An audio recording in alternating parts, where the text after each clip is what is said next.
Hello. ഇപ്പം ഞാനും കണ്ണമ്മയും കൂടെ ഒന്ന് ആശുപത്രിയിൽ പോകാം കേട്ടോ. കണ്ണമ്മയുടെ കണ്ണ് കണ്ടോ, കണ്ണിന് നിറഞ്ഞൊഴുകിക്കൊണ്ടേയിരിക്കുക. അപ്പോൾ വിചാരിച്ചൊന്ന് കൊണ്ട് കാണിച്ചേക്കാമെന്ന്. അങ്ങനെ ഞങ്ങൾ അവിടെ എത്തിയപ്പോഴത്തേക്ക് ലേശേട്ടനും കൂടെ വന്നു. കണ്ണമ്മയ്ക്ക് മാത്രമല്ല എനിക്കും ഒന്നുകൊണ്ട് ചെക്കപ്പ്. അങ്ങനെ ഞങ്ങളവിടെ പോയിട്ട് നേരെ തിരിച്ചു വന്നു. ഫുഡൊക്കെ കഴിക്കണം എന്നും പറഞ്ഞാണ് ഞാൻ പോയത് വെളിയിൽ നിന്ന്. പക്ഷേ ഇറങ്ങിയപ്പോഴത്തേക്ക് ഇവിടെ ഭയങ്കര നിലവിളിയായിരുന്നു. എങ്ങനെയെങ്കിലും എനിക്ക് വീടെത്തിയാൽ മതിയെന്നായിരുന്നു. നേരെ വന്ന് ഈ ചോറ് കഴിച്ചു. എന്തൊക്കെ പ്ലാനിങ്ങോടെ പോയ ഞാനാണെന്നറിയാമോ. പിന്നെ വന്ന് വൈകിട്ടായപ്പോഴേക്കും ഞാനും ശ്രീകുട്ടിയുടെ നേരെ ധന്യയിൽ പോയി. കുറച്ച് സാധനങ്ങൾ മേടിക്കണമായിരുന്നു. സത്യത്തിൽ പുലാവ് വെക്കാമെന്നും പറഞ്ഞ് കുറച്ച് സാധനം മേടിക്കാനാണ് ഞാൻ പോയത്. അങ്ങനെ അവിടെ പോയി സാധനങ്ങളെല്ലാം എടുത്ത് തിരിച്ചു വന്നപ്പോഴത്തേക്കിന് കണ്ണമ്മ പിന്നെയും കരച്ചിലങ്ങ് തുടങ്ങി. ഇപ്പോൾ പുലാവ് വെക്കാൻ പറ്റുന്ന എനിക്ക് തോന്നിയില്ല. പിന്നെ മേടിച്ച ഫ്രഞ്ച് ഫ്രൈസ് രണ്ടവന്മാർക്കൂടെ വറുത്ത് കൊടുത്തു. അത് രണ്ടും കൂടെ കഴിച്ചിട്ട് അവിടെ നിൽപ്പുണ്ടായിരുന്നു.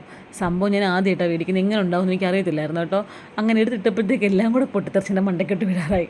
പിന്നെ വറുത്തെടുത്തപ്പോഴത്തേക്ക് സംഭവം ടേസ്റ്റ് കൊള്ളാം. ഞാൻ എത്ര ഉണ്ടാക്കിയിട്ട് ഇങ്ങനെ വരുന്നില്ല. എന്താ സംഭവം എന്ന് എനിക്കറിയത്തില്ല. നമ്മൾ ഉണ്ടാക്കുമ്പോൾ ഒരു പഞ്ഞി പോലായിപ്പോൾ. ഇത് പക്ഷേ കുറച്ച് ക്രിസ്പി ആയിരുന്നു.